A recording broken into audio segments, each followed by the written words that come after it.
হঠাৎ জেলখানায় তাণ্ডব শাকিব খান। অন্যদিকে তাণ্ডবের শুটিং এফডিসিতে হওয়ার কারণে চিন্তিত সাকিবিয়ানরা। আজকের এই ভিডিওতে মেগাস্টার শাকিব খানের আপকামিং তাণ্ডব সিনেমার গুরুত্বপূর্ণ বিষয় নিয়ে আলোচনা করব। সাকিবিয়ানরা এদিক সেদিক না তাকিয়ে মনোযোগ সহকারে ভিডিওটি দেখতে থাকুন। শুরুতে আলোচনা করব এফডিসি নিয়ে, এরপর জেলখানায় তাণ্ডব এ বিষয়টা থাকছে পরে। তো এফডিসি আমাদের ঢাকায় সিনেমার আতুরগড় অতুরগড় যে যেভাবে পারে বলেন, এখান থেকে আমাদের ঢাকায় সিনেমার জন্মলগ্ন থেকে আজও পর্যন্ত বাংলা সিনেমার ম্যাক্সিমাম শুটিং হয়েছে বা হয়ে থাকে। এই এফডিসির মানে প্রত্যেকটা আনাচে কানাচে এমনভাবে সিনেমার শুটিং হয়েছে যে একই লোকেশন দেখতে দেখতে আমরা প্রায় বিরক্ত। এখন আমরা এফডিসির নাম শুনলেই নাক ছিটকাই এবং আমরা বলি যে ধ্যাত এফডিসিতে শুটিং মনে হয় ভালো হবে না, ফালতু হবে।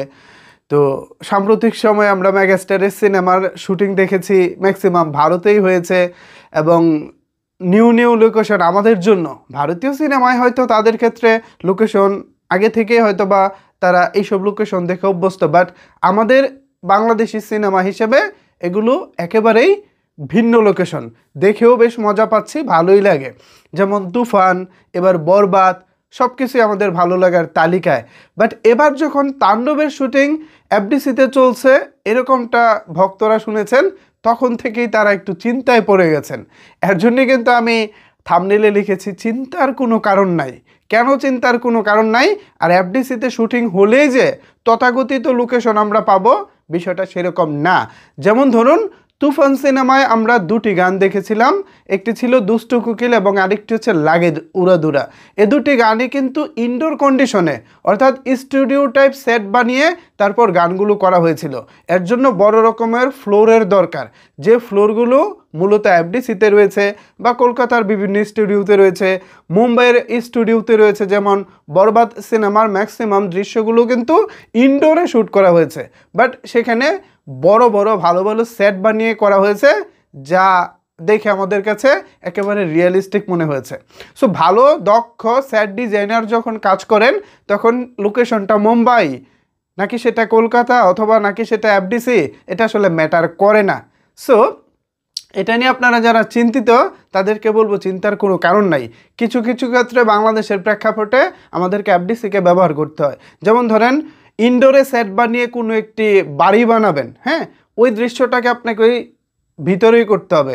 কোনো একটি গানের জন্য আপনি সেট বানাবেন, সেটা ওই এফডিসির ভিতরে বিভিন্ন বড় বড় ফ্লোর আছে, সেখানে সেট বানিয়ে করতে হবে। এছাড়া যে আদালতের দৃশ্য আছে, সেই আদালতের দৃশ্যটাও এফডিসিতে সেট বানিয়ে করা হয়। সো কিছু কিছু ক্ষেত্রে বাংলাদেশের প্রেক্ষাপটে আমরা এখনও এফডিসি নির্ভর, স্পেশালি বিভিন্ন ফ্লোর নির্ভর, যেই ফ্লোরগুলো ছাড়া আসলে শ্যুট করা পসিবল না। কারণ আমরা যতটুকু শুনেছি যে একটি টেলিভিশন স্টেশনে শাকিব খান চাকরি করে, এই টাইপের দৃশ্য গল্পের প্রয়োজন। এখন ধরেন বাংলাদেশি কোনো একটা টেলিভিশন চ্যানেলে, যে কোনো একটা বড় কোনো টেলিভিশন চ্যানেলের ভিতরে স্টুডিওতে গিয়ে শুটিং করার একটা প্ল্যানিং করা হলো, বাট সেখানে তো আদৌ বাস্তবে শুটিং করা সম্ভব না। কারণ একটি নিউজ চ্যানেল বলি বা একটি কমার্শিয়াল যে বড় চ্যানেলগুলো থাকে, যেখানে এন্টারটেনমেন্ট থেকে শুরু করে নিউজ, বিভিন্ন রকমের অনুষ্ঠান সারাদিনে টেলিকাস্ট হয়। সো সেই সব চ্যানেলগুলোতে কিন্তু আপনি চাইলেই একের পর এক দিনের পর দিন সেখানে শুটিং করতে পারবেন না।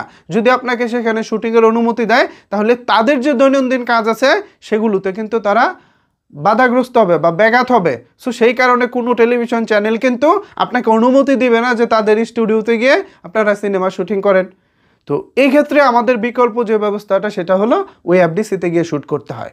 এফডিসি মানে এই না যে আমাকে একেবারে আউটডোর বাইরের যে লোকেশনগুলো আছে সেগুলো দেখাতে হবে। মূলত ইনডোরের যে শ্যুটগুলো আছে, বিভিন্ন সেট বানিয়ে যেগুলো করা হয়, সেগুলোই বেসিক্যালি করা হয়েছে। এটা নিয়ে চিন্তিত হওয়ার কোনোই কারণ নাই। যেমন শুরুতে বলতেছিলাম যে জেলখানায় হচ্ছে তাণ্ডব শাকিব খান, এই যে দেখুন পিকচারটা, এটা বেসিক্যালি ওই এফডিসিরই প্রয়োজন, কারণ ওখানে বিভিন্ন বড় বড় ফ্লোর আছে। আপনি যখন জেলখানার একটি দৃশ্য করবেন বা জেলখানা বানাবেন, সেখানে কিন্তু ভাই ফ্লোর ছাড়া সম্ভব না, কারণ অনেকগুলো কয়েদিখানা দেখাতে হয় একটি সিনেমায় বা দৃশ্যে। সো সেটা করতে গেলেও বড় ফ্লোর লাগে।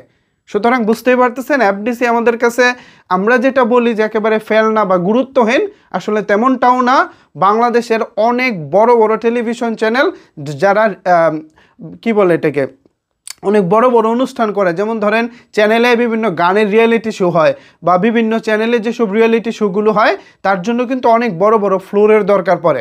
সেই সব ফ্লোর কিন্তু ওই এফডিসিতে গিয়েই মানে মোটামুটি কাজগুলো করার চেষ্টা করা হয়। সুতরাং এফডিসিতে একেবারে ফালতু আসলে বিষয়টা সেরকম না।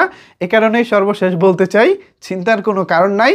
পরিচালক রায়হান রাফি আশা করি আমাদের জন্য ভালো কিছুই নিয়ে আসবেন। সো এই বিষয়ে যারা চিন্তিত ছিলেন তাদের জন্য আজকের এই ভিডিওটি। এখন আপনাদের যদি কোনো কিছু বলার থাকে তাহলে অবশ্যই সেটি নিচের কমেন্টস বক্সে জানাতে পারেন। ধন্যবাদ সবাইকে এতক্ষণ আমার সাথে থাকার জন্য।